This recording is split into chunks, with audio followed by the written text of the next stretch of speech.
In 2021, we got the Mass Effect Legendary Edition, which has the entire Mass Effect trilogy, all of its DLC included, and this thing's available now on Xbox Game Pass, PC, consoles, and all that. And it's a great way to experience hours upon hours of story, decision-making, gameplay, and all of that stuff, to the point that last year we played and talked about Mass Effect 1, and we did that as part of a Cast of the Past. And if you're listening to us on podcast apps, we actually published that episode once again last week. And this time, people, it's time to talk about one of our hosts' favorite games of all time, Mass Effect 2. In this case, you have the Shadow Broker DLC, you have a ton of stuff, you have some improvements, so we thought we just got to have that natural, awesome conversation in our concluding episode for our journey, our quest with the Xbox 360 on Quest Rewind, with a new episode available every single Sunday with yours truly, Juan from Puerto Rico. I'm Ryan from Boston. And I'm Keith from London, Ontario, Canada. And that's the one. So that's the one that excited. loves this game. You love this game, though, right, Keith? I love, I just have a little bit of a fanboy thing going with it. It's like my favorite game of all time, probably. So, I just like it a little bit. I'm so I love excited. the fact that we have had a wrestling podcast. We had a Cast of the Past.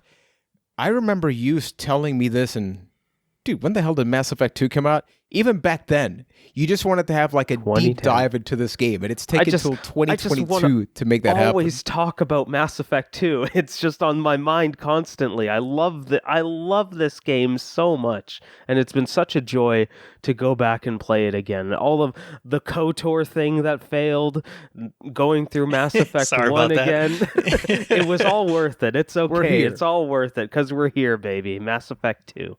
And for everybody watching and listening, please go to Twitter, Quest Rewind, and just let us know what you think about this game. Obviously, there's a lot of conversations about, I saw an article asking the question, is Andromeda still any better or worse? I haven't played that one, right? We can maybe talk about that in the future, but it does just bring up the question of how special Mass Effect is. Now, Ryan, in your case, before we just go into the general consensus, Mass Effect 1, that was your first experience, and you seem to be pretty positive with that, to the point that even you said, hey, I'm excited to play the second one. Very little struggle with any of us to get to this one. So how was your hype level getting to the second game? There's a lot of hype around Mass Effect 2, so my expectations were pretty high. So the hype level was definitely there. And I will say, when I first started playing the game, I was like, this game? This is the greatest game. This is all the hype. But towards the end of the game, I really did see where a lot of the love and appreciation does come for this game. But yeah, initially, I think maybe the hype levels were a little off the charts, that I went in with my expectations to be blown away at every turn. But nevertheless, we're still going to be talking about a pretty fantastic game here today. So before we get to the deep dive, I feel like something that's unique to the partly my fault, so I apologize. Yeah, it's not just you. It's not just you. It's like every list of top games from the era, top Xbox 360 games. You saw it everywhere. It's always on years. a list. Yeah, at some point, BioWare, Mass Effect, it's part of the conversation now, because it's the Legendary Edition. You do get the choice to directly, anything that happened with one, all the point to the actual character that you designed, you transfer that to the second one. In my case, I made sure to transfer that character, so any decisions and all that. What about you guys? Yeah, I wanted that full, through line. And, when I eventually play Mass Effect 3, I want the same thing as well, having that consistent story all the way through. It's nice that it's all neatly on one game to experience that, but I do appreciate that they give you the option. If you didn't like how things went, you could redo it if you wanted to. Yeah, it almost feels like you have to, especially if you're going through the entire trilogy. You have to see your Shepard story through, because really that's the core of what makes Mass Effect so special. But with the package of the Legendary Edition, including all the DLC, they do give you the nice option to change it up if you want to. Like, as an example, there was an interactive comic that got released for the PlayStation 3 because you didn't have access to Mass Effect 1 on the PS3, so people had the ability to make those choices through that comic called Mass Effect Genesis. They included that in the Legendary Edition for the people that just wanted to start out at Mass Effect 2, if you wanted to, the Legendary Edition having that choice. So it's cool that the option is there, but if you're going the distance with your Shepard, you have to bring him through. Good choices are bad. I feel like you need to see it through.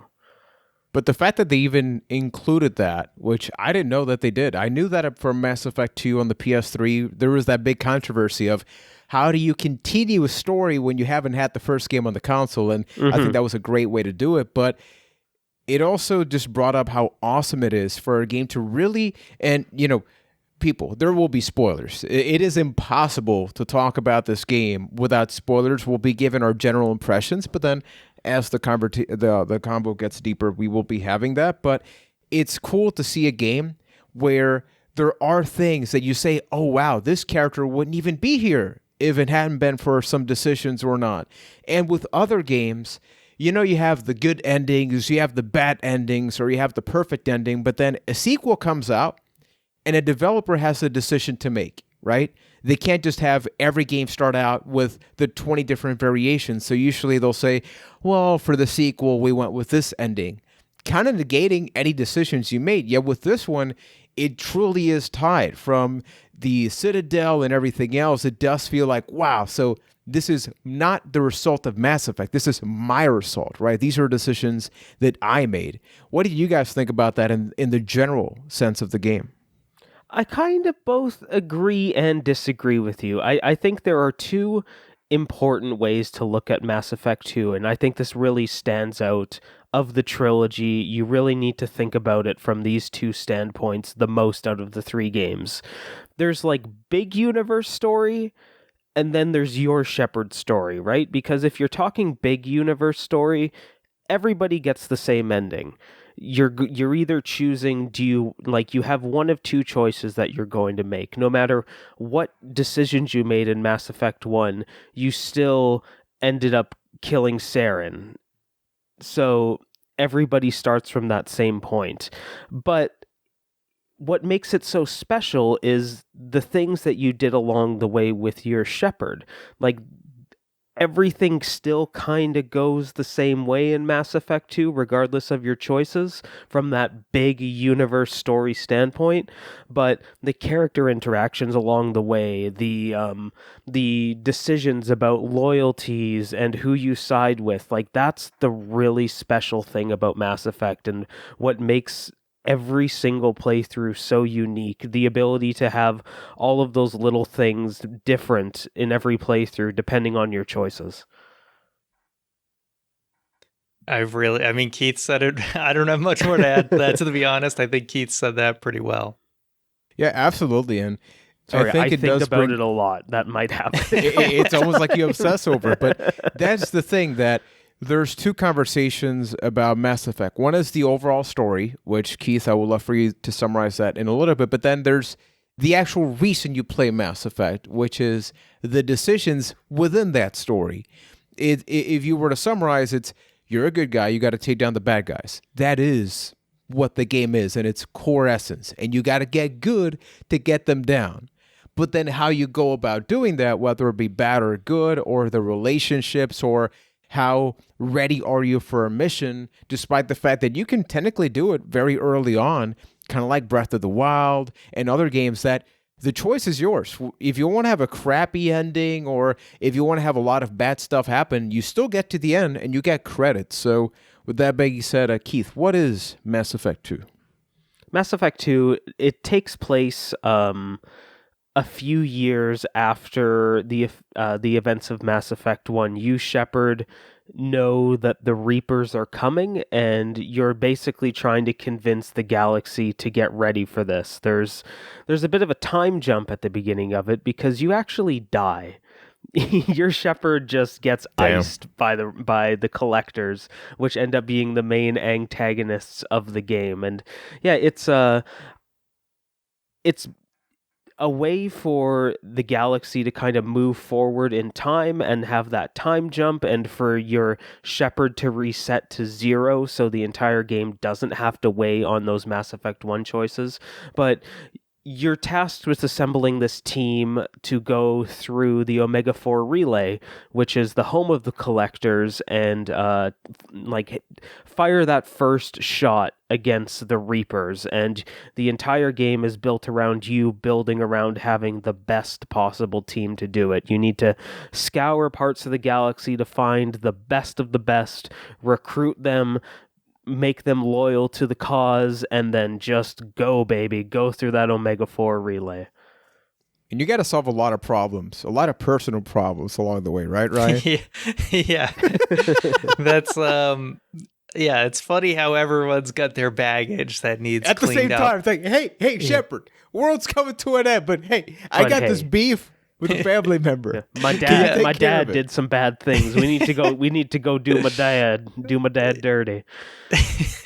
So having said that, Ryan, give me your overall impression. As you said, maybe the beginning was a little rough, or I guess, things were getting adjusted. I think Keith did a really good job pointing out that they got to have some time go by just so it's not so directly tied to your decisions in the first. So everybody's kind of conveniently not with you, right? You're kind of separate. It's a cleanish slate. What you think about that, and then the overall experience?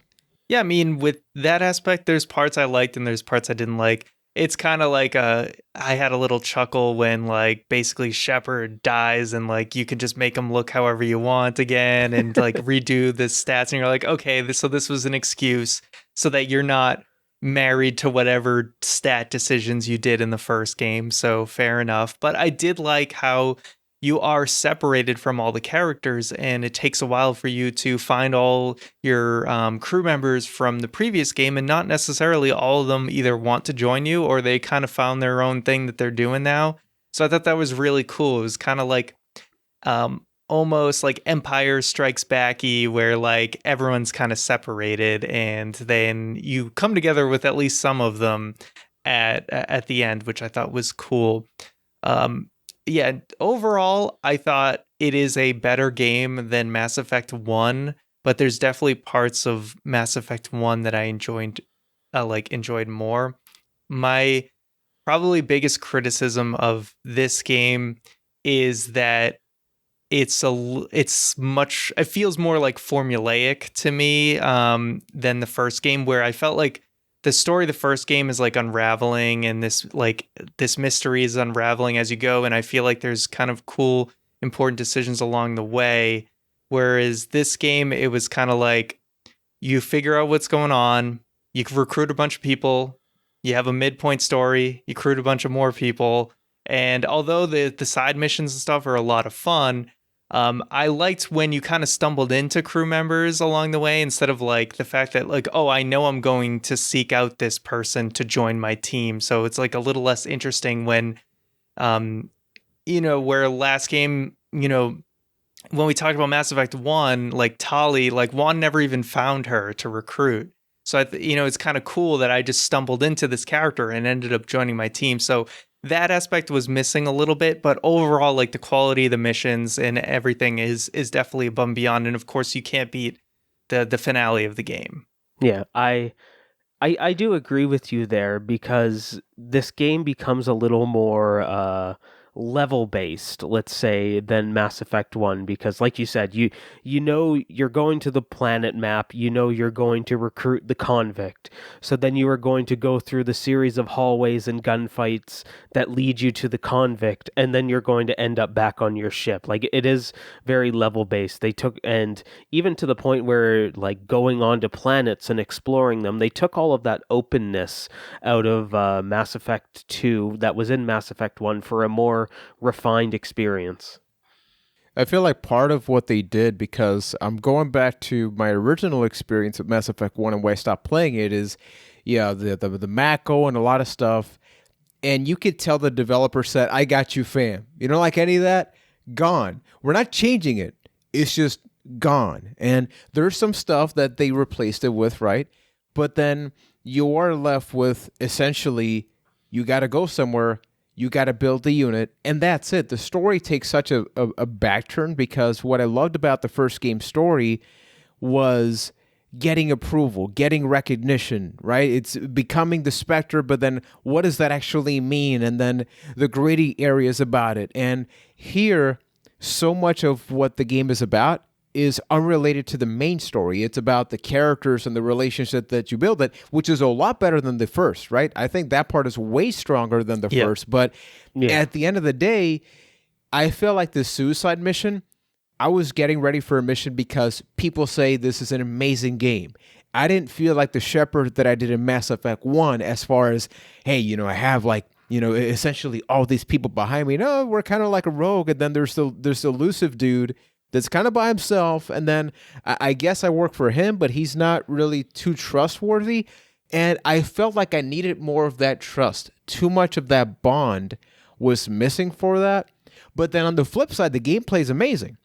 When I compare the gameplay for this one compared to the first one to me was just a run and gun game, which it's not that this one is not, but I went with Vanguard. I don't know about you guys, but I was a lot more mindful with, okay, so I'm going to have, I'm going to do the dash forward attack, and then I have these special beams. I'm more mindful with the weapons. With the first one, you really could just kind of plow your way through. I feel like it's a combination of Mass Effect 1 and 2 will be the greatest game of all time because they kind of swap some things out and the other one is still a little bit better for it. Yeah. Like, I mean, I wasn't as high on the combat at the start of Mass Effect 2, but I kind of appreciate it more now having like played through the whole game because it's kind of like being the Zelda fan, it's kind of like the breakable weapons in Zelda, Breath of the Wild. Like people don't like it, but at the same time, it forces you to use different weapons in your arsenal. So the fact that your ammo is very low in Mass Effect 2, and the fact that like in some situations, if there's a lot of enemies and you're stuck in one place, you're going to have to switch guns and use different guns to get yourself out of these situations before you can get more ammo. It makes you get a little more creative, and of course you have your other abilities. I was a soldier, so it was a little more simple. But that concussion shot thing is amazing. I was firing that all the time. The best. Yeah, just ragdoll fools. Yeah, I was definitely taking advantage of that as much as possible. But yeah, Mass Effect 1, I did love how I just had that pistol and I was just capping people all day long and moving. Like I never really switched the weapon almost ever, but. You look back and you're like, all right, Mass Effect 2, it maybe get creative. Sometimes I had to use the rocket launcher. Sometimes I was using the sniper rifle. Sometimes the assault rifle, shotgun, all based on the context of the situation, or if I ran out of ammo with another one. So at the end of the day, I do think it's a much better combat system for sure. And then, yeah, I think just some of like the surprises and discovery, I think was just missing. And like, I know the areas weren't as explorable as Mass Effect 1, and I think that's fine because there were some times where it was very easy to get lost in Mass Effect 1, and it's much harder to get lost in this game, and I appreciate that. I think there just could have been like a few more main story like surprises along the way. They kind of saved all the best stuff for last. And then one other thing that maybe is underappreciated from Mass Effect 1 was there's a lot more like open landscapes in Mass Effect 1, whereas like Mass Effect 2 there were a few areas, but most of it was mission like based. It was like space hallways. So many space hallway. Even the open areas had a beginning and an end to them. It was like it was an open hallway. I mean, it's okay if it's like I'm okay if they're all hallways, but I liked that there was like instead of just a spaceship hallway all the time, I did like, the end when you're on like the whatever that planet was towards the end of Mass Effect 1, where it's like an open, like foresty beach area. Like, even if it's just a hallway, it was nice to have like that variety. And you only saw like those types of areas like on like one or two of the character missions. So I think just like a scenery change would have been a little bit more scenery variety too. Mm-hmm. No, Keith, in your case, can't disagree. which character do you play as? Class? I played as the infiltrator just because that's the only class that I hadn't beaten the game with previously. So it's interesting mentioning like what Ryan's experience, and I look at that as a very positive thing because that's kind of what his class was, right? You're the soldier, you're the guy that's good with everything, a jack of all trades when it comes to weapons, and maybe not a master of none, where I played the infiltrator, and with very, very rare exception, I think just with like the Reaper missions where husks were surrounding me, like I used the sniper rifle that entire game. I did have to move around a bit. It wasn't just like sit in a corner and snipe everybody. Like, because ammo is limited, you kind of have to go into stealth, pick up some ammo, go back into your sniping position, and keep going. It's definitely a more move around style because yes, ammo is low, but like everybody and their uncle drops a thermal clip. So if you keep moving around, that's kind of the solution Walk around the bodies for the ammo problem. But yeah, and I find that so fascinating, just how different those classes can feel. Just being able to go through the entire game using my sniper rifle versus Ryan switching guns when necessary for the appropriate situation. But that's what the class fantasy should be. So I'm happy that actually that's how it went. I think that my experience is I love my time with it. Yet despite the fact that it is a faulty game, and I think what I love about the concept of what Mass Effect 2 is whenever you see a review that's 10 out of 10 or 9, people kind of get upset because they say this game is perfect. And most review sites say like, look, 10 out of 10, 9 doesn't mean perfect. It means it is among the best of that genre. It is among the best of what that can be. And I feel like despite the faults of Mass Effect 2, it brings joy to me in that I'm not the biggest role-playing guy now just because I don't have, right, this whole lot of time to dedicate 40, 50 hours to the game. But then Mass Effect 2 gives me decision-making. It gives me fluid combat that's like really fun, engaging, rewarding, right? It feels good when you're using the gun or your abilities and all of that. I actually care about the story, that even though the main one isn't too much to write home about, when I will be doing the side missions, I'd be very mindful. Like there's some missions where your the characters in your unit kind of take like a liking to you in more than a professional way, and I had to be like, talk about Kelly. Poor Kelly. Not even Kelly. It happened with multiple characters, but it was the case of like, sorry, I don't know if I gave off the wrong vibe, but then you kind of shut the character down, and I feel bad. But the fact that I would feel that is a testament to the game, right? The voiceover and the dialogue. There are some hits and misses sometimes where you have to interpret what the response is going to be because you can only put so much in 3 words or something like that. But let's get to I guess the main essence of the game, which is yes. So Shepard is back. People are slowly finding that out. They're not sure what to do with it because then you have this whole thing with the collectors, the elusive man. There's a lot of disconnecting, right? Essentially what happened after Mass Effect 1 is everybody started to sort of go on their own because, even from Ernod Rex is doing his thing. Where's Garrus? So you eventually find him.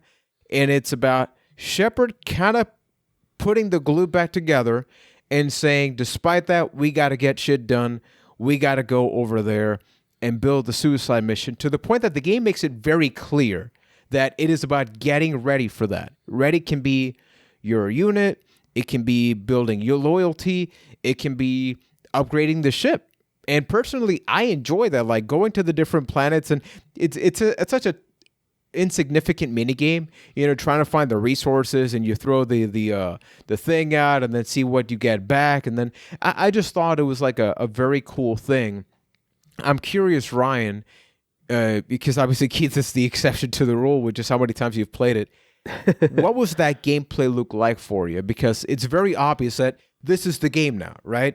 Like that is the concept. What do you think of that part?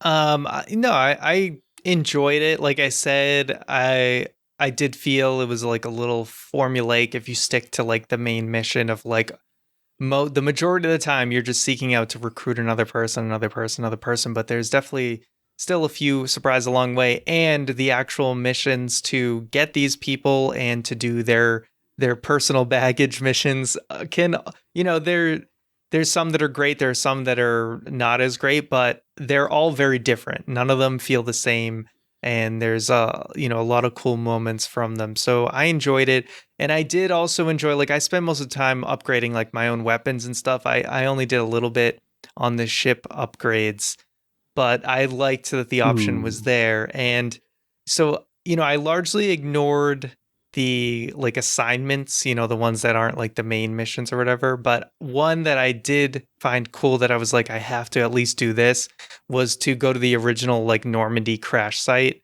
Cause I wanted to be, I just wanted to see it. Cause like you have that nostalgia from the first game. So you go there and you have your little like memories of all the people. Find your helmet. That, all that stuff. So I thought that was cool. And I was like, all right, that's at least one of those like mini missions that's worth doing. But the rest of the time I spent doing the kind of the standard missions. I find it so interesting because I have my opinions on Mass Effect 2, and as you know, they are high.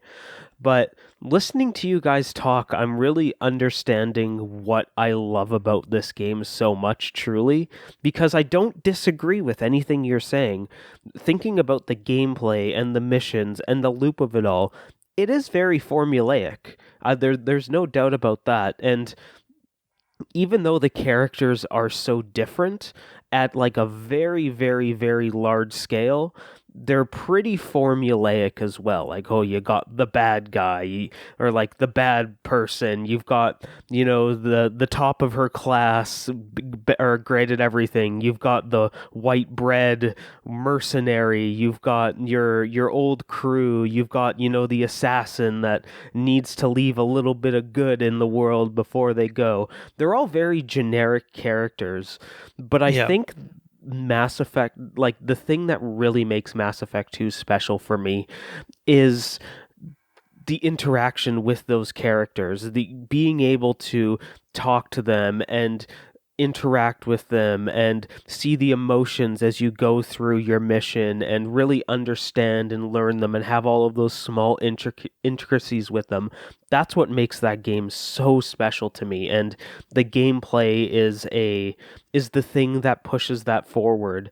Like I can't really pinpoint some of my favorite character moments beyond saying like, oh, I wanted to take this person on a mission, and then I really enjoyed the dialogue back and forth between, like, I know Jack and Miranda hate each other, so it's fun watching them kind of, like, aggressively work together in missions, like, very passive-aggressive teammates and stuff like that, and then getting back to the ship and having them almost tear a room apart in an argument and having to pick a side. Like, I love those little moments about that game, and that's what I think of when I think back fondly of them, and just the pile of those and the pile of interactions and dialogue, that's what makes the Mass Effect 2 experience so special for me.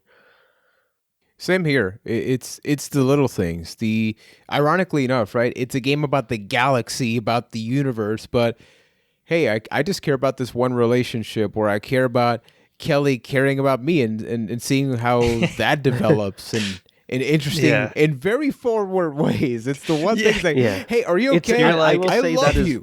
Am I like the CEO in the 50s with like the way Kelly's like that was just hilarious interaction, and I was disappointed by her fate. It is one thing that really, like, they really push the romance options on in this game. Like, you can almost see the mechanics happening. Like, they want to push every single sex option at you at once until you pick one. And my Shepard's situation at the end of the game all that more disappointing with the amount of people. I'm so excited to hear about it. Mine was interesting because, keep in mind, I'm playing as female Shepard. So in this one, you really... I had to look up online because, keep in mind, like, I played Mass Effect 2 back in the day, but I played as male Shepard, and I kept thinking to myself, something's not happening here. I feel like there's a wall that the game is putting there. It is very different for female Shepard. Yeah, female shepherd is a very lonely character for the most part in this game. You don't have a lot of options. Let's just put it that way. Come on, BioWare, what happened to gender equality? I feel like they did yet. improve that with Mass Effect 3 from what I read, because there was a lot of backlash. It's like, you can't give me two options of characters, but then this one, by design, you're just going to have so many less options. Yeah. And even towards the end of the game where, hey, guess what? Not all characters make it out alive, or, depending on the circumstance, I do think that romance option does give you like something, right? So I feel like I just didn't have access to that.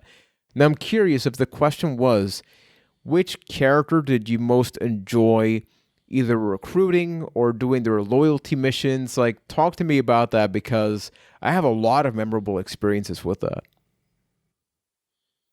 So for me, Garrus has always been my favorite character. So I was super excited. I like how they played out his mission, where I was just like, oh, who's this Archangel dude? And then when I heard it was, I forget what's the name of the race that they are? The Turian? Turian. Like, I heard it was Turian. I was like, oh, maybe it's Garrus. And then like when you find out it's him, I was like, that was a really cool moment. So like, one of my missions for this game was like, Garrus cannot die. I need to keep him alive. And yeah, it was cool. Like, that was one of my favorites. And then Grunt was my other favorite one, because I love what you texted us about Grunt. I was just like, I imagine that Grunt is just like the Brock Lesnar of Mass Effect, and he is just like all business, just kill things. Yep. And I was not disappointed by him. No, but yeah, they rules. Like that scientist dude's just like, yeah, I have the perfect Krogan, and you just take the tank and then you just go down to the tank in the basement and you're just like, do I open it? Do I not open it? And I'm like, of course I'm going to open it. And he almost killed me, but it was awesome. So 10 out of 10 would open again. Yeah. And obviously I was going to do his loyalty mission, which was definitely one of the better loyalty missions, where you end up in that like arena at the end and you're killing that like crazy beast or whatever. So I did end up doing everyone's loyalty mission, at least that I think. So my game still had a pretty brutal ending, but I did do everyone's loyalty mission. Interesting. Yeah, I must have not. I don't know if I talked to some crew members enough. Like, I think that I kind of felt with all the different crew members, it was just like everyone's trying to be this cool badass, and it's like at some point I felt like it started to taper off for me. So like certain characters I just wasn't vibing with, but I think they have enough variety. Is one of those characters named Zaid? He was one of the last I recruited, so I think so. But I think it was like there's enough variety there that there's enough variety there that I think, like, depending on the type of person you are, you might vibe with some characters more than others. And I think that's cool. But like I said, when everyone's trying to be this cool badass like assassin person, it starts to like lose its luster. You know what I mean?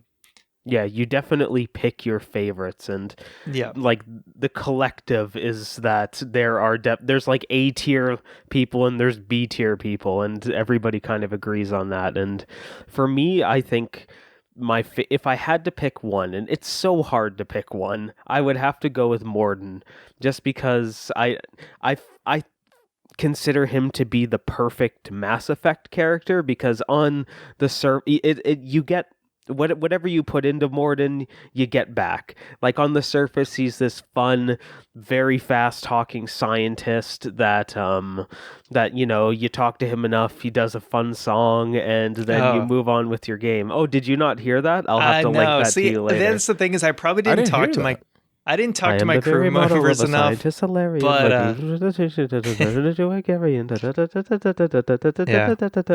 yeah, that's I on the capped surface. His buddy in the face at the end. Perfect. Yeah. and that's the point I'm getting to, is that if you go a little deeper with Morden, you find out that like, oh, he actually like he's done some stuff in this galaxy. Like, he's not actually all that fun. Like, he's killed millions of Krogan because he's responsible for the genophage, and he struggles with that. And like, living with that in his own way and trying to help and make up for it. I love Morden's story arc, and then I almost feel like I need to do a sidebar character and cheat a little bit, where my favorite romance in this game, because I feel like that's a whole different character conversation, would end up being Jack, because it's just not your typical, oh, let's do the dirty thing and move on. Like, that option is there. If you want to do quick and easy with Jack, you can do quick and easy, but if you put the time in, if you talk to Jack constantly, you get to know her a little more, you're able to break that wall down and like have like a very intimate romantic experience with Jack. And I think that's super cool, because it's not them just taking the lowest character option possible. It's there if that's what you want to do, but it's one of those characters that the more you put in, the more you get out. Yeah, well, I put in 0 aside from the loyalty mission with her. That was one of those characters where I was like, I don't really care about this character very much. Because on the surface, she's another one that kind of sucks. Like, oh, here's the badass, doesn't play by the rules. Here's the rebel. Yeah, I was kind of, not vibing. So I think I signed when they had to fight Miranda and Jack. I just sided with Miranda. So, so that's, yep. In my case, I feel like for me. I'll put it that way. Yeah. In my case, there's so many different stories that I enjoyed. Jacob as a character, for example, I really don't care about. Him and Miranda, the human characters, I feel like at base level are very basic. They are the generic characters in this game, but his loyalty mission, which involves his father and uncovering things from the past and getting to some decision-making stuff and all that, I really enjoyed that. I barely used Jacob. I don't think I ever used Miranda in a mission, but I came around to Jacob. Like, I wasn't feeling him at the beginning, but after I did that mission and the way I built his character out, I thought he was pretty useful in combat. So I just like the way I kind of built the team, like having someone kind of have like an AoE ability and someone else have like a different AoE ability. It really helped out in like situations. So, I ended up liking Jacob a lot towards the end of the game, even though I barely used him in the first half of the game. And then I started using him a lot in the second half. Okay, people, we're having some internet problems. So Keith is part of the episode. You are here, Keith, right? Kinda. Yes. Checks out. But sometimes his audio goes out. We've restarted computers. So even though you're hearing no silence or gaps between what we just said, it's been like a good 30 minutes. So for the purpose of this, I'm just gonna start with this question that Keith had. I've tried to ask a question 3 times, so now I am passing the baton of my question over to Juan. Because even though we can clearly hear Keith right now, I'm just paranoid at this point. Ryan Michael McNulty from Boston, Massachusetts. If the question was, I'm surprised you still remember my middle name. But of course, man. If you had to just reveal your squad in Mass Effect 2 Legendary Edition, nonetheless, what is that damn squad, Ryan? This is going to be very jarring. This is going to be very jarring for the audience. Okay, you're coming in so hot on these questions, but. So my squad, I'd have to say Kasumi was my go-to because her like ability to like disappear in like her like Shadow Strike, was that what it was called? I don't remember. That is what it's called. Yeah, it was just a really fun ability, so I naturally wanted to boost the crap out of that and use her on my team. And then I would usually have either Grunt, Garrus, or sometimes Jacob on my team. Otherwise, for the rest of them. So those were my go-tos. Yeah, for me, Garrus is obviously somebody that I always love. So much like the first game, once I have that option, Garrus is my main character. Just not even in gameplay, just in general. He's the one that I vent to. He's the one that I experience that with. Same thing with Ryan. I alternated between Kasumi, Samara, and towards the end, I sometimes had Legion. To me, he was the one that I felt the least attachment to, just because he kind of felt like we got to throw another character, and I guess here's one. But that was about it. He comes in late, but yeah, I thought he was pretty cool. Very late. Yeah.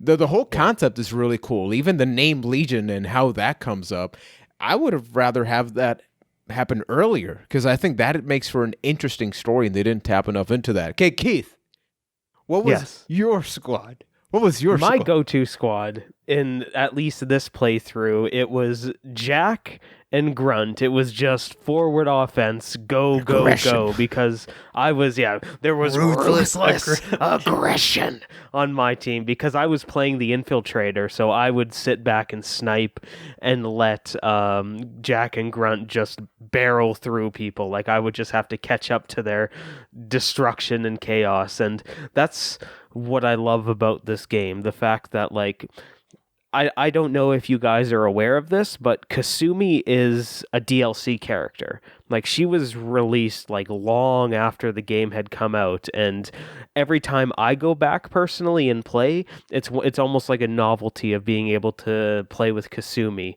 But for that to be your guys' staple, like, I think that is really cool. Yeah, it's interesting because she came in so early for me because I went to like is it Ilium or whatever, the planet?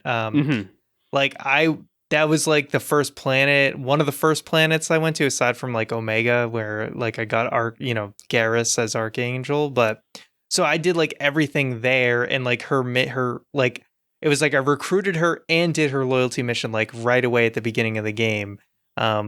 So she like felt it's funny that she is a DLC because it's like she felt like she was there from the beginning for my team. And I think another thing that Keith wanted us to definitely play something, and you and I, Ryan, we kind of did it naturally. Like it at no point felt like a side quest thing, which is the Shadow Broker DLC. It's, for better or worse, it is a concept of what happens when you get the gold edition of a game or a Game of the Year edition, right? That includes everything.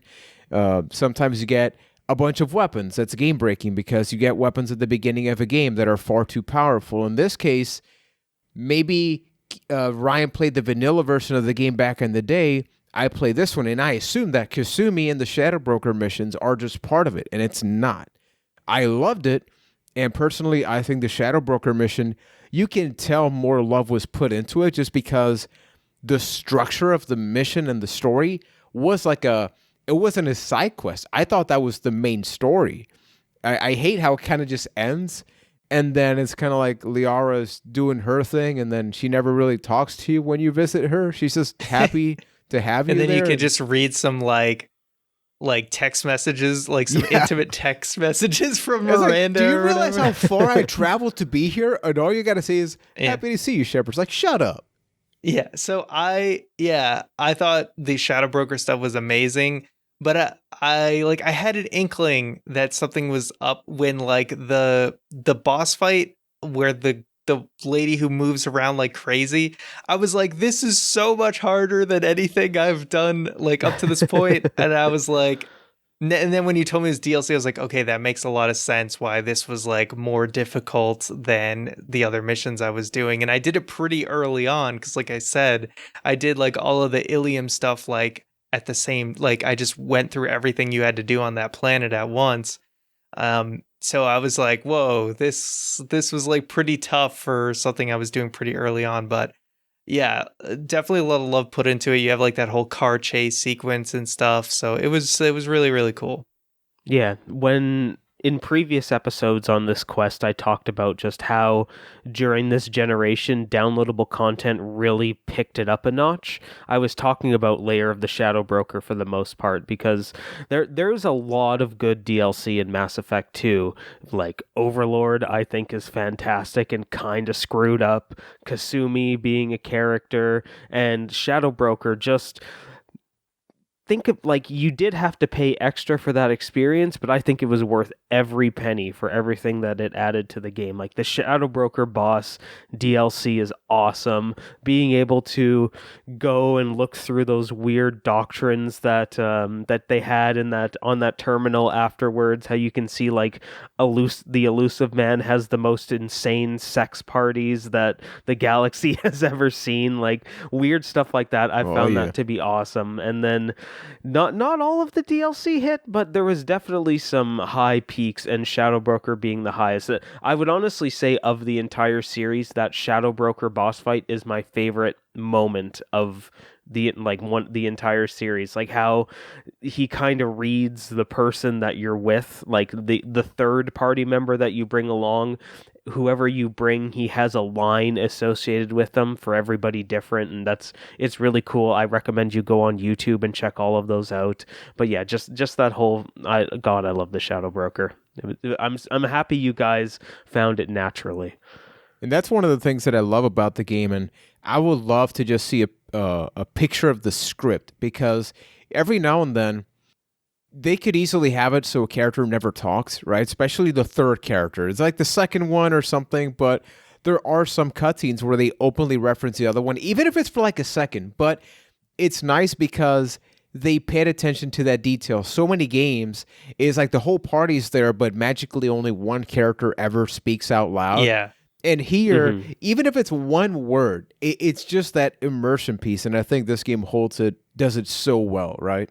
Yeah, it never feels like, oh, you didn't bring the right character with you on a mission, so they don't have any dialogue. Like each character does have something to say whenever you bring them, and it's usually relevant and feels like completely natural. And so the amount of like dialogue that each of the characters probably had, each of the actors had to do for this game, like must have been absolutely ridiculous. But yeah, it never felt like, oh, they didn't have anything for this character to say in this moment. Like it always felt, it was never like immersion breaking.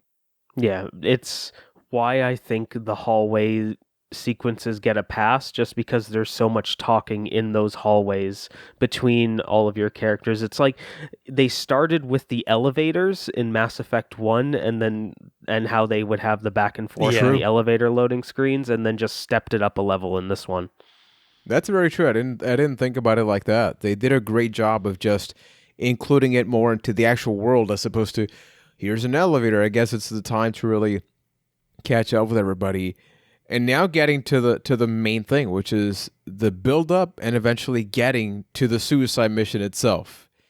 Ryan, in your case, talk to me about the whole process of the game. Makes sure to ask you many times, like, are you ready? Because even before that, right, it is worth mentioning, the whole crew essentially gets kidnapped, except conveniently, okay, you know what? I got to say this. This is bullshit. So the whole game, they split people into teams, right? But then just conveniently towards the end of the game... Yeah, the whole team goes on a mission. They gotta go. Only the ones that can actually defend themselves. And Shepard is the worst commander ever, because you would think they will leave somebody to fend for the ship. Oh no, we'll just have everybody with these badass abilities go off to this mission that nobody really knows about too much. Nondescript mission. And then, oh my goodness, what happened? What happened, Seth Green? So I just had to say that. Keith, come on, you got to give me that. No, I'm 100% with you. That is plot convenience at its finest.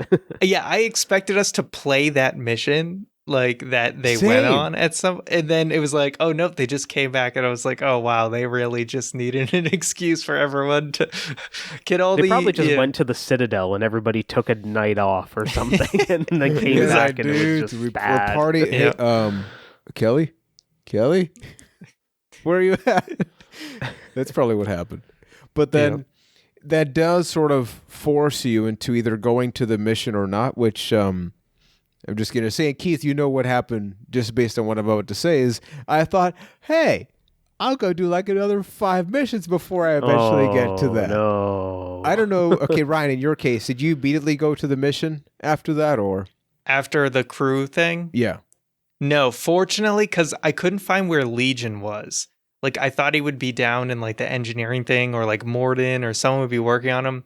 So I couldn't find where Legion was. But then when I was playing as like Joker for that segment, I saw where he was, and I was like, oh, I hope I can still do that mission. And fortunately, I was able to do the Legion loyalty mission or whatever. But that was the only thing I did before the end. I had already done all the other characters' like personal missions at that point, so I was ready to go into the ending. So yeah, that is probably my biggest knock against the game, like to kind of give you guys the behind the scenes of how the mechanics work. Like once you get Legion and you do that Reaper IFF mission, the game kind of puts you on a clock. Like you're allowed 1 mission before that happens. and then whenever you come back, that is going to happen no matter what. So it really adds to that feeling that you don't get Legion soon enough, considering how interesting of a character he is, because the second you get him, you're immediately pushed into the end game, and your crew is gone, and you're feeling this need to go through the Omega 4. And just so you know why I got pissed, Ryan, I later read this because I realized something went wrong when just one character started yelling at me in the game. I'm like, okay, I clearly stalled. So the longer you take and the more missions you do between them getting kidnapped and then you going, the more of the crew dies. So in my case, freaking everybody died except like 3 people. Just everybody. And they were just if you wait a pissed at few, me. everybody but Dr. Chakwas Yup. gets gooed. And then- because I feel like I did that mission. Oh, so I did the Legion mission, and then I did the end, and I pretty much only had the Doctor. I feel like maybe no, I think a few other people, but I don't really know who they were. I forget who they were. Kelly dies regardless from what I read. Okay, Right? I think I got No? Nope. If you go, like, the second that happens, if you go right for the Omega 4, you save everybody. Well, she did. If you do another mission in between it, you save like half the crew, but Kelly does end up dying. And then Yeah. if you wait like 3 or 4, then everybody but Dr. Chakwas dies. That's Okay. what I got. I think I saved half the crew then. Yeah, so if going by that, because like if you want to save everybody, and again, this is my gripe, if you want to save everybody, you have that one window of you need that one mission to be Legion's loyalty mission. If you don't do that, then you True. are losing the crew. So I it didn't think really about that. sucks that way. Well, yes, it really does put you into that pressure, and then you eventually get into the suicide mission, and I guess this is where I have to ask. In your case, Keith doesn't qualify. He's played this game enough times, but in your case, Ryan... I'm going to tell you guys the math about it. That's he's how gonna deep break I'm it down. very interested in this because I was surprised at what happened to me. Okay, so yeah, talk to me. Right You away, went like in. you're fighting you're fighting that thing on your ship, right? I think right away they just zap one person on your team. I'm pretty sure, right? Like maybe not. Okay, just so you know, nobody in Tell my us team the died. story. Yeah. Nobody. Yeah. Really? Oh, did you guys? Well, did you know like what? Because I lost like 4 people. No. So- Okay. So this is one of the few times where Yeah. I can slightly pat myself on the back. I just over prepare. So the first thing is when I played this game back in the day, pretty much everybody died because I didn't do any ship upgrades. So I said, okay, I'll upgrade the ship stuff so I know I get by the initial part. Everything afterwards, I really just did it based on tuition because they asked you a lot of leaders, and I said, well, Garrus has always been like a really revered character, so I'm just gonna go with him whenever he's an option. So it's probably on the characters you Yeah, select. if you read their bios, There's characters that have plot armor, I'm guessing. exactly Is that- like no, there's some no of them. Okay. Yeah, like some Everybody's of them- fair game. It all depends on your choices. Yeah, like All right, I let me later just go looked through this up. mine. Yeah, and let's go through your Okay. suicide mission. Take us through step by step. Tell Okay, us. so right away, because I didn't substantially upgrade my ship, Joker got zapped immediately. Just done. Nothing I could do. Then I was fighting this Oculus on, I'm sorry, not Joker, Jack. I was got gonna say zapped, Joker. too. Damn. Yeah, no. Jack. I get them Nobody's mixed. flying the How'd you ship. make It was it a alive? short I'm mission. sorry, but Jack look like their names should be reversed. That's just my opinion. But so Jack got zapped immediately, and that didn't surprise me because it was a character I didn't really interact with. But then I was fighting the Oculus thing, and midway through, Kasumi got axed somehow. Like the reactor thing blew up, and I was like, I didn't even finish fighting this boss. So then that was it for like the ship going through. But then on the mission, I had to select someone that they were like, oh, this infiltrator person, there's no chance they're going to come back. So I was not choosing Garrus because I'm like, I don't want my boy to die. So I sent Thane there because the dude has like he has a disease anyway. He's going to die. So I'm like, good luck, buddy. And sure enough, he made it through, but then he got capped as the doors were closing. Just zapped right in the head, and he was done. And then who else did I lose? And then I sent like Zaid or whatever to like protect something, and he died. And I'm trying to think I think those are the only ones I lost. I can't remember if I lost anyone else. You had I'm a pretty rough sure. go in there. Yeah. My goodness. Yeah. So I was like, if I had selected someone else to be the specialist, it's like they might have survived. I'm not sure. Essentially, yeah. Because there's some parts, and this is, but before Keith breaks it down math style, what I was very mindful is they said key things like tech, specialist. So I told myself, okay, they're not just throwing out these words. This is a video game. So who is the tech savvy person and all that? Okay, well, I went with, I think it was like Liara or whoever. I went for the, getting names mixed up now. Yeah, I went with, Tali. Samara? Tali. I went with Tali for the tunnel thing, where you had to undo the different security guard stuff and all that, because I thought, well, that's a more intelligent person. With anything more leadership-based, like infiltration, I went with Garrus or Miranda, just because even though I didn't care about Miranda, I thought to myself, well, she's, whether I like her or not, she's a main character in the story, right? Like she was introduced before these other ones. And surprisingly enough, like nobody died in my team, and it was the complete opposite of my other one. Now, Keith, this is the smartest you will ever sound. Go ahead. I highly doubt that. I will do my best. So yeah, we're ready. Like, you're going through the Omega 4 relay. You're ready to take on that mission. Your crew is gone. It's basically everything in that game is a series of, or in that mission is a series of numbers and a series of checks. And it starts with all of the ship upgrades that you choose to do. Like, I'd be really interested, Ryan, if you go back and rewatch the mission on YouTube or something, because every time something happens with that, it's a check of, did you upgrade the shields? You did, great. That means the laser isn't going to come through and ice Jack immediately. Did you upgrade the reactor? No? Well, guess what? It's going to blow and you lose somebody. Okay. And there's 4 or 5 different ones of those, and that's how you can lose people. So I must have done the other ones at least. I know I did at least like 1 or 2 ship upgrades. Yeah. So those must ones have you'd passed. Yeah, because I only lost 2 people on like going through. Mm-hmm. So that you've gone through the Omega 4 relay. You finally make it to the collector base.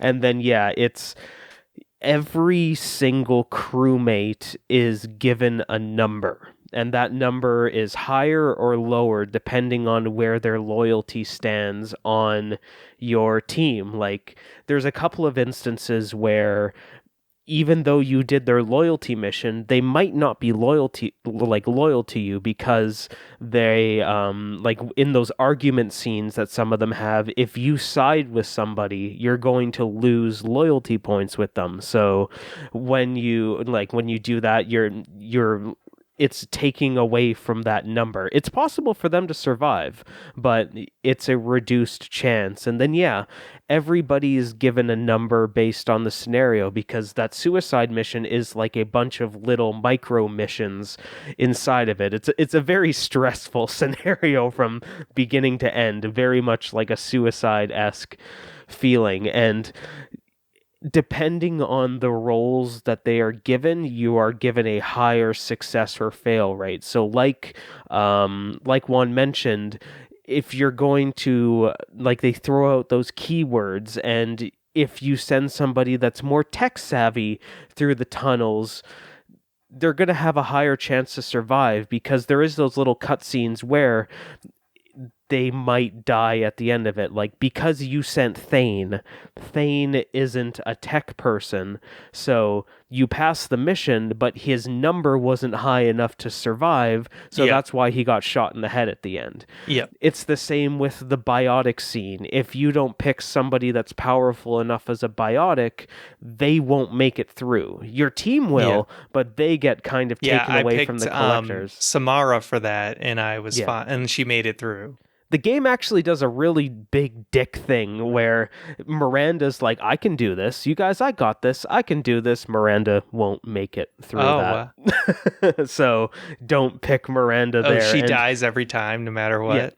At least when I've tried it. I mean, like, I don't know every possible scenario, but the few times that I've done it and I've tried Miranda, she never makes it. So when you pick someone else to lead the second squadron, can that person also die? Yes, they can. every choice. And in that one, you need to pick somebody that's more of a leader.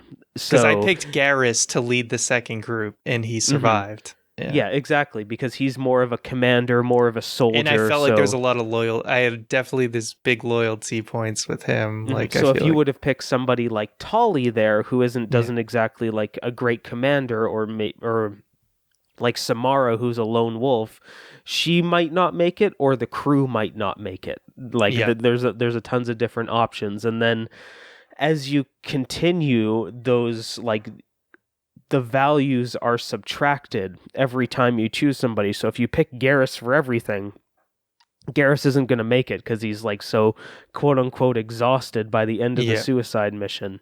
And then the final big check is that the end thing after you fight the baby Terminator, which, by the way, quick sidebar here, what did you guys think of that interesting final boss of this game, the where you're human basically Reaper thing? fighting the human T-1000? It was all right. I kind of felt like the Sovereign fight was a little more interesting at the end of the first game, but it wasn't. It was interesting. It was way too much of a here's the final bad guy with Sovereign and all that. There was an emotional attachment. Here it's just, well, I guess this is the final boss, and it's like this huge thing, right? But aside from that, I love the concept, like the platforms beforehand coming down, and it's difficult, and the faces, like the overall structure of the mission, I thought was badass, and it felt different from the rest of the game, even before that, because you have the shield, and I used Samara for that part, right? As you were shielded from the bugs and all that stuff. I thought they did an excellent job, because I was afraid it was just going to be, well, just once you get there, it's just another mission, right? And they made sure that it didn't feel like that.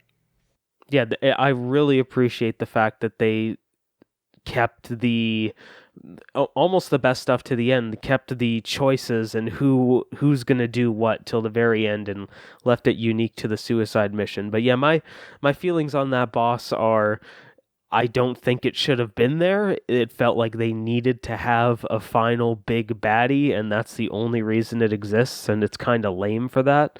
But you get I would have been disappointed if there was nothing, So I'll take that over no boss. Interesting. Hold on to that thought. So you'll have to hold on to it for a while. But so you get to that, you beat the baby Reaper, the baby human Terminator, and then you kind of spiral down, and whoever you have on your crew, that's kind of like the last big check. Like in a lot of playthroughs, if somebody's going to die, it's going to be there. Wow. Just because that's there are certain people that if you take on that mission, they have no chance of survival. I took Garrus and Jacob, and they both survived somehow. Yeah, because both mercenary, they have a higher number going into that. So it's all a big game of numbers. But I might have exhausted Garrus a little bit by picking him to lead earlier. But I still made it, thank God. Yeah, Grunt is the one that it's impossible to kill Grunt in that mission. Big shock. But yeah, that's kind of the suicide, the what's happening behind the suicide mission. Knowing the mechanics, do you guys think that as that is the big thing for Mass Effect 2, do you think it hits its point, or it kind of misses it? I like it, but I feel like it only works once, right? So that's why I'm glad I made sure I didn't want to look anything up. I didn't want to know ahead of time, I got to upgrade my ship so that everyone survives. It's my team got hit. It could have been a lot worse. It could have been way, way worse for me. But I appreciate, I like just going into it, and I took some hits, and apparently, I lost one of my favorite team members. But if I were to play it again, obviously I'm going to do everything right so that the whole crew survives. And so I feel like it's an awesome experience once. And then you're always going to be curious. You're going to want to know you're going to look up all the interest, whatever the word is. You're going to look up every aspect of it, and make sure that your whole team survives the next time. But I think it's a great first experience if you go in not knowing like all the math behind it. I will say a fun attempt to do is it is possible for Shepard to die on that mission. Like, you can screw up so badly that you do not make it back from the suicide mission. But the game ends? Yeah. Yeah, the game ends. Like, it's not just like a game over continue. Basically, so just spoil Cerberus it for just you bring you back to life in 3. Yeah, no, hey. that's the end of your Shepard. The Reapers come and it's game over on that one. But so basically what happens is you need 2 crew members to be alive. You know, when you do the jump at the end of the suicide mission, if you have no one there to catch you, Joker catches you. And because Joker has that brittle bone syndrome, he drops you. And you fall, and you die. I need to look this up. Are you allowed to play? Are you allowed to play Mass Effect 3, or do they just not let you? You're just like, no. You can't bring that Shepherd into Mass Effect 3. So your Shepherd is dead. So you just have to remake him. Wow, that sucks so bad. I mean, you have to really try. Like, you have to go into that knowing it's more of like a secret ending for like someone who's played the game. I need to see that. I legit. There's got to be a compilation, and I think there is. I'll link it to you, yeah. and then we'll link it on Twitter or something like that to for anybody that's curious. So in my case, I went into this completely different to when I initially played and beat Mass Effect back in the day. There, I did it to seek end credits, and my ending was awful. Like, I don't remember who made it out alive. I just remember by the time that ship landed, a lot of people were missing. And here, initially, honestly, ain't gonna lie, I was thinking I'll do like a couple loyalty missions just so I get a decent ending. But I found myself just enjoying the mission so much that I said, I'll do one more, and then one more. I was the same way. Yeah, because I'll do the 3 that are left. And you guys know me. I do not do that in games. It is the most anti-Juan thing that I will ever do. And I found myself just hooked. I wanted to know about each character, even the ones like, I didn't use half of them. And I still wanted to know about their story because the voiceover and the writing and the actual cutscenes were damn impressive. Like Samara, I used her towards the end of the game, but the whole narrative with her and the daughter and the decision. And we haven't even talked about the good bad system, right? Where sometimes you don't have the best option and you don't get the outcome and you don't succeed the loyalty mission and you kind of feel like crap. Kind of like Mass Effect 1, I found myself going back to an earlier save, grinding options out a little better so I would have options. And before, I wouldn't give a damn what happened. I just want to get it over with. It really helps that the loyalty missions are the best part of that game, in my opinion. Yeah. Yeah, so, the Paragon, like, Renegade thing, again, I kind of played it mostly Paragon, but every once in a while, like, I would choose the Renegade option, just, like, you know, I tried to play it, like, how I would decide things, like, you know, for myself, and not just, like, oh, I want to make sure I'm stacking, like, Paragon, like, points or whatever.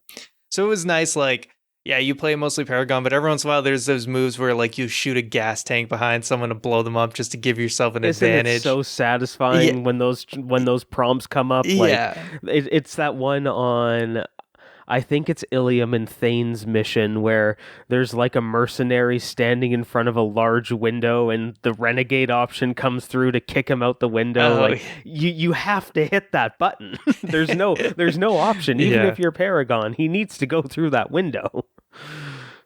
So, having talked about the suicide mission, all the crazy stuff, DLC, the squads, after 40 freaking minutes, we've got to answer the question of which squads we chose.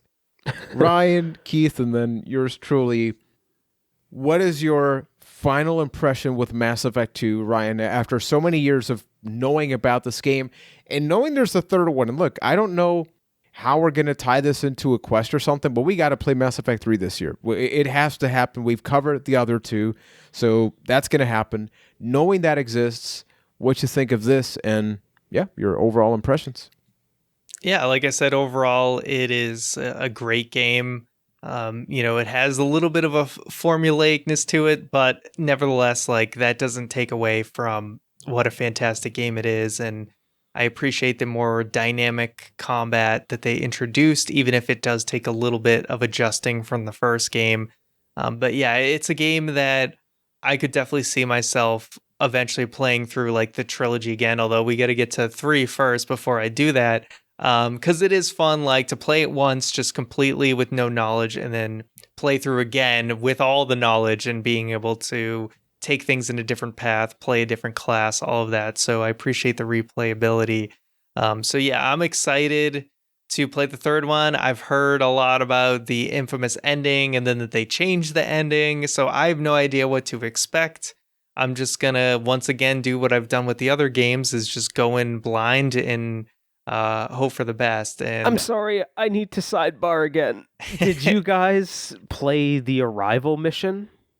Or did you skip that one? Arrival, refresh the memory. It's you play as Just Shepard, and you go into Batarian space, and you have to make a real bad choice. Probably not. If it isn't an assignment, like I don't know how it's presented. I think it shows up on the map for sure. But I don't know if I did that. The reason being is that is actually the intro into Mass Effect 3. It was the last piece of DLC released for Mass Effect 2, and it takes place after the suicide mission. So it's kind of like the prelude to... So we would have had to play it after the credits? No, they present it to you before I the didn't credits. play it. I'm looking it up. I didn't play it. I don't think I played it. It's a bit weird that way, but yeah, like that's... The events of that are what go into Mass Effect 3. Like, you start out, and this is, I guess, a bit of a spoiler, you start out on Earth in Mass Effect 3, and this shows you why Shepard is on Earth into that game. That's all. Okay, that's good, though. That's good. In my case... Am I able to, like, go and play it after the credits or whatever? Okay. Okay, I may want to play that, yeah. Okay, Keith, I'm actually going to give you the honors before I go. Okay, so... Yeah, and going back to my overall thoughts of Mass Effect 2, I'm really excited that we went through and played it, and I've really enjoyed listening to your guys' experience. Juan having played it all these years later, and Ryan having that purity of going through the suicide mission for the first time, because, like you mentioned, you get one first at it, and then after that, every subsequent playthrough, you're going through it to min-max it. You're doing every mission to get the best ending possible. And even though that is my experience with Mass Effect 2, I know the mechanics of it to death, I still love going back and playing it. And I'm so grateful that the Legendary Edition exists these days, and it's this nice package that you can experience this amazing trilogy in, because before it existed, it was really hard to get the full Mass Effect 2 experience, because you needed to buy the games and all the DLC, and the DLC was full price. There's a lot to ask of someone. It was a huge ask of somebody. And isn't it nice, though? Sorry to interrupt you, but isn't it nice when a remaster actually has like effort and love put into it? It's so rare and so beautiful. Unlike a different GTA, trilogy. Unlike a different trilogy that everyone loved that went towards the beginning of the year, went towards the end. It's like, ooh, one of these things is not like the other. I don't think you're salty about it at all. Yeah, going back and playing Mass Effect 2 on this like definitive what a Legendary Edition, I'm like, it's nice that somebody treated their like IP right and did a good job on the remaster. But continue. No kidding. But yeah, it's just like visiting an old friend, like catching up with old friends, getting to experience these characters again and go through all the interaction. Even though I've beaten it a dozen times, I still love going through Mass Effect 2, and I'm excited for us to go through 3, because 3 is very good in its own way. Would I say it's better than 2? No, but it does some things better than 2 in different ways. Okay, but without really getting into any details, Ryan and myself, and I want to ask this here just so it's like for context, and when we get to the Mass Effect 3 episode, our complaint is that side quests, good. Main quests, meh. Where does Mass Effect 3 kind of lie in that? Well, it solves the problem of, hey, yeah, I get the universe is ending, but I got these issues. Like that is not a thing in Mass Effect Good. 3. So yeah, there's a lot of urgency, but it's not all about recruiting people, I'm guessing. No, like, the recruitment's over. Like, you have your team now. Like, shit's hit the fan. You know how... God, I guess feel this bad is for a the little people bit that of went into 3 with nobody. Yeah. Yeah, for real. It's a subpar experience, but like, I guess this is a little bit of a story spoiler for 3, but like, you're in the end game on that one. The Reapers are here, and you're going against them for You kind better of feel or like, worse. yeah, I think you got that flavor towards the end of 2. It's kind of like, oh, the worst is yet to come is the vibe that I got towards the end. Yeah. And the worst is here in 3. I am interested with that final decision, and that's one of the things that I do feel like that I liked about Mass Effect 1 that was a little like less present in 2 was like those big story decisions, like the fact that I decided to keep the collectorship for the sketchy dude to study. It feels like it's going to backfire on me, but I was like, why not? Knowledge is power, so we'll see how that works out for me. Yeah, I'm sure Martin Sheen's still your friend.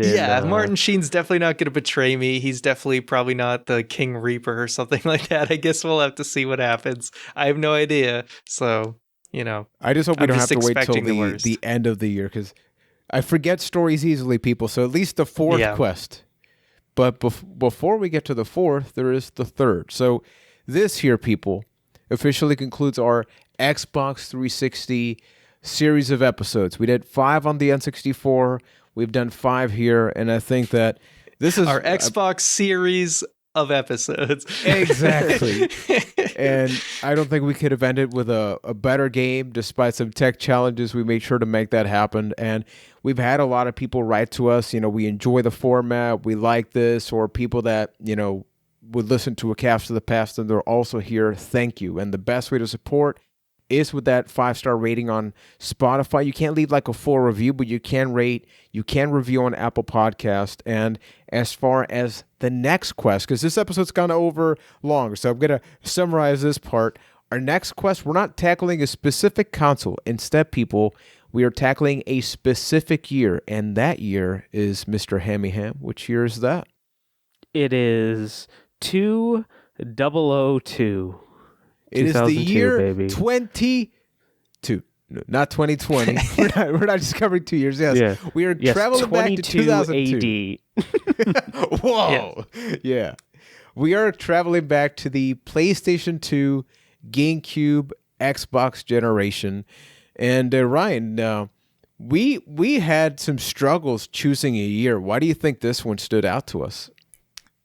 Well, first of all, it was exactly 20 years ago, so we have that helped with the choice. It kind of that is kind of thematic, to look back, and that's kind of what we do on this podcast. But there's also quite a number of amazing games that came out that year, including things like Metroid Prime. A lot of great GBA games came out. You have Morrowind. So what we wanted to do, there was other games like Vice City, ones we've covered, previously when we were a Cast of the Past. We wanted to take a look at some games maybe we didn't spend a lot of time with, all the way back in 2002, because we didn't have a lot of money back then, or we maybe didn't have the console or whatever. So instead of doing full playthroughs of games, we plan on, getting a little nice appetizer of a bunch of these games that we haven't experienced, and kind of have a little bit of like a little book club discussion where, hey, like, what game did you bring this week? And we'll also have some different conversations as well regarding that year, but we're excited to kind of try a few different games along the way. And don't worry, folks, it won't all be good. Oh, no, we made sure of that. We not looked every at the game high of scores. that year is not good. We looked at the low lows. scores. I've only been playing some of the good games in prep for this. I really should balance that out, because otherwise I will have not a great time. But as we mentioned, every quest we're going to be looking to make things a little differently, and I think this way you get to hear us talking about different consoles and genres, right? Because usually we kind of go into a specific category when you're only limited to a console. So super excited for that. The podcast feed and the YouTube channel may go dark for a couple of weeks, right? As we prepare things, much like this series, there was a couple of weeks in between, but rest assured, all of that will be happening. And then until then, you can simply join our Discord. Link for all of that in the description. At the same time, if you have suggestions, we could eventually do like a short Let's Play about any of the games we'll be covering and post that at youtube.com/questrewind. We did the watch along. If you guys have a reason for us to play Mass Effect 3, if you can shoehorn that playthrough better than we can, please let us know. It did come out on the Wii U, so you could be like, Wii U Quest. That is the worst version of that game. No. We can do better. I think we're going to be leaving it off with that one, people. Thank you so much for enjoying this episode, and we will be catching you with another one of Quest Rewind.